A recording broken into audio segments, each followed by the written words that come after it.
Hi everyone, welcome to my video on Thursday Girl from Puberty 2 by Mitski. This in-depth analysis was actually what inspired me to do like a whole series of analysis on Mitski's work and honestly just start analyzing things more in general. I went to go see her tour just in like February, and she performed part of Thursday Girl during that, and it made me think about the song in a whole new way. And I never actually really seemed to care that much about the song or think about it much, and seeing it live just like, I don't know, just totally changed how I felt about it.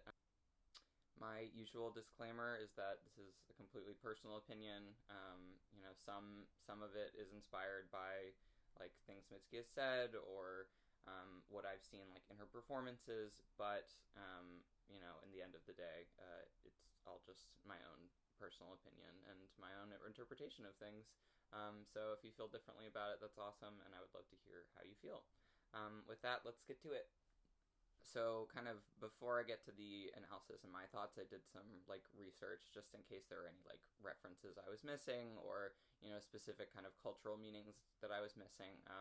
And really like the biggest things I came across is I learned that Thursday is from Old English and it means Thor's day, like the Norse god, which I just like, it doesn't sound real to me. So like if it's not real, like someone tell me, but this is what Wikipedia said. So and then like, so in English that's what it is, and in other Romance languages it references Jupiter. And I don't actually think that's like terribly relevant, but it's fun, so I just felt like I should include it. The only other reference I saw that seemed like it could have any likelihood of being related was the concept of a Thursday afternoon girl from Gilmore Girls, which I have seen a little bit of, but I didn't know of previously. And apparently Rory and Dean break up, and Rory is convinced Dean has started taking Thursday afternoons off to hook up with girls who I guess she thinks must be especially promiscuous. I doubt it was intentional, but I do think the concept coincidentally has some relevance. So it would be funny if Mitski had seen that episode. And then the only mention I could find of Thursday Girl in an interview, Mitski mentioned that someone had made a Kendall Roy fan cam from the show Succession set to her song, and she thought it was great, and that is like the funniest thing I've ever heard. So yeah, with those tangential and useless facts, we'll get started with the actual analysis. This song just feels so much like a prayer, with the repetition and the pleading. Night is a recurring image of truth that Mitski uses. Talking about the self that solitude and quiet brings, as well as like those secrets.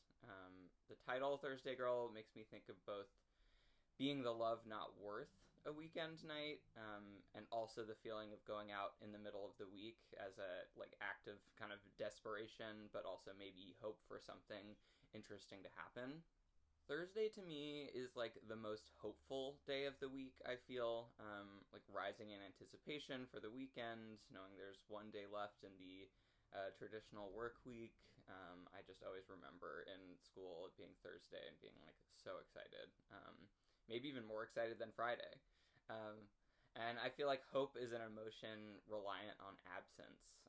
Like longing and desire, only exist in contrast of not having something and wanting something. So in a way, I feel like Thursday is kind of like the day for yearning. The word glory also often has a very religious implication, kind of like describing how humans perceive God or think about God. To me, praising something that shows us who we are feels like a relationship to God. So it feels like a double meaning, praising the night for showing her her true form, but also praising it for punishing her with like harsh reality.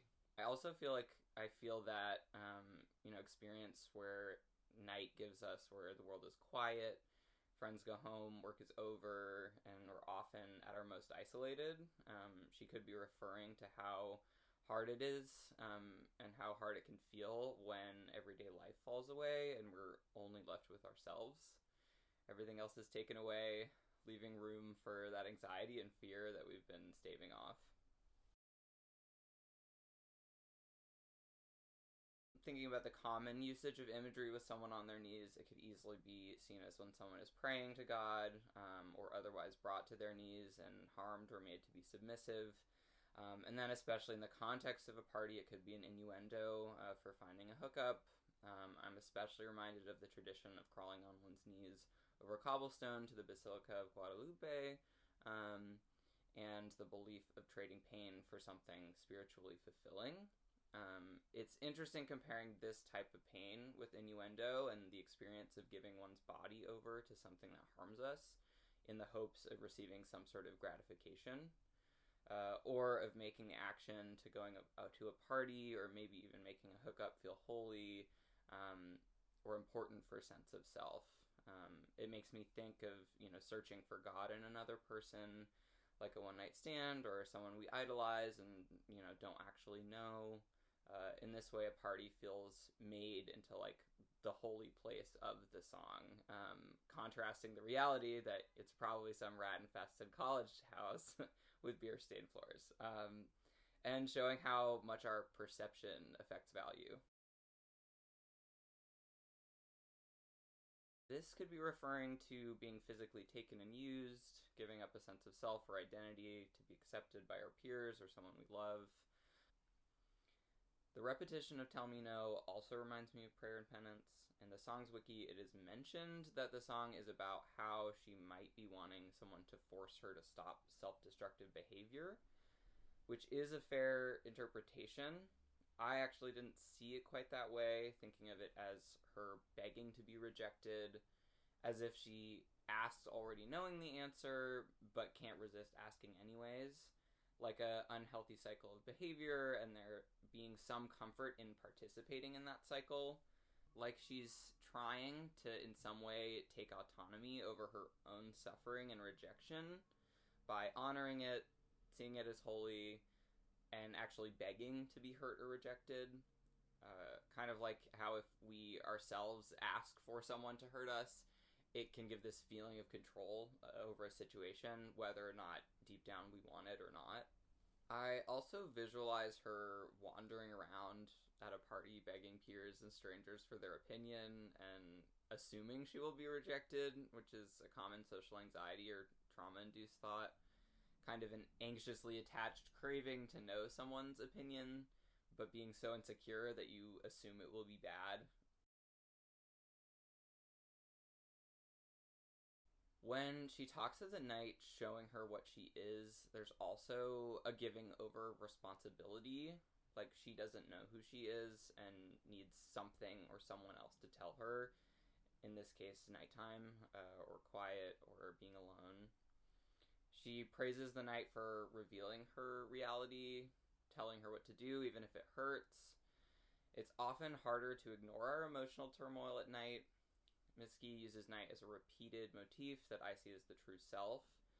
This song makes night holy, so I see it almost as her thesis around usage of night as a motif, and how it shows us truth in our rawest selves, and how that may hurt, but there is still some sense of beauty and satisfaction in getting to the depths of our identity. On first listen, this lyric seems clunky, but looking deeper, I find the word usage very interesting. Up or down can often infer emotional state, but since she specifically says that she isn't happy or sad, we can assume that she's not meaning those connotations when saying up or down. So looking at other usages of those words, up or down obviously are locations in space. The highest or lowest locations in space are often associated with heaven or hell. They could also mean up, walking in daily life, or down to the ground in prayer, as she's on her knees during this song. Her being on her knees and acknowledging her very identity as bad or sinful, which could be a personal feeling or a societal idea instilled by the Christian concept of original sin that permeates American culture. She then repeats the lines, "Tell me no," over again, with the added theme of God. We could even imagine that she's asking that God not accept her. Maybe she's saying please or begging because there's a special kind of satisfaction in being cast aside or being unloved.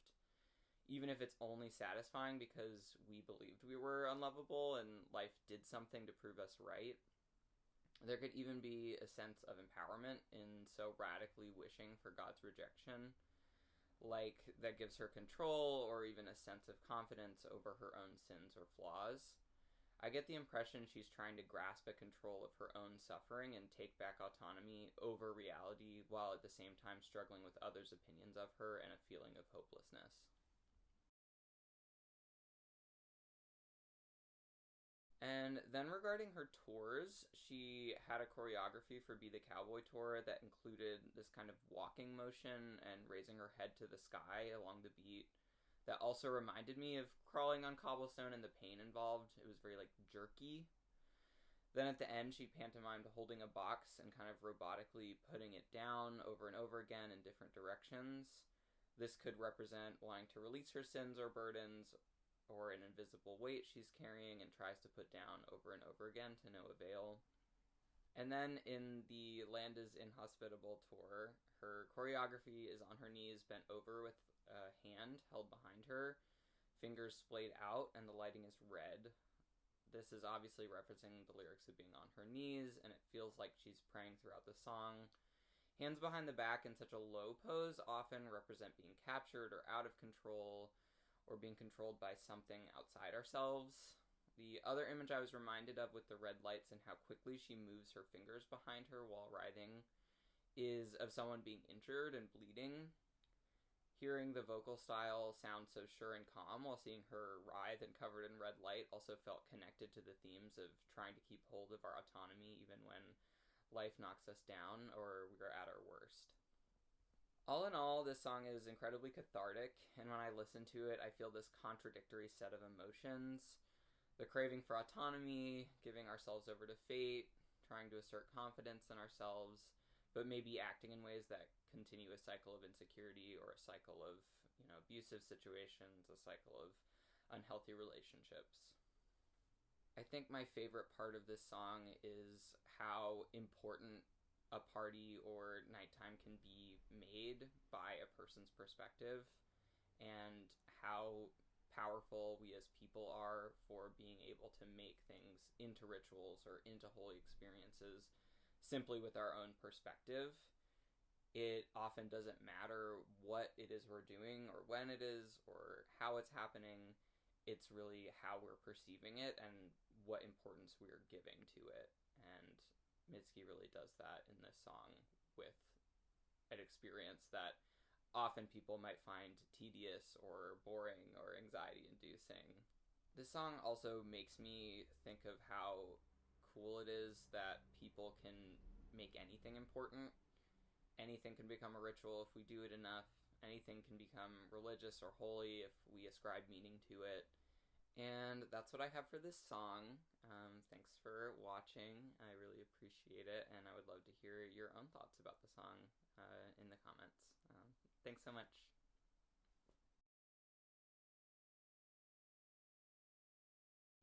Oh my god, my throat is like crazy right now. Okay. Tell me no, tell me no, tell me no, tell me no. Somebody please, tell me no, tell me no, tell me no.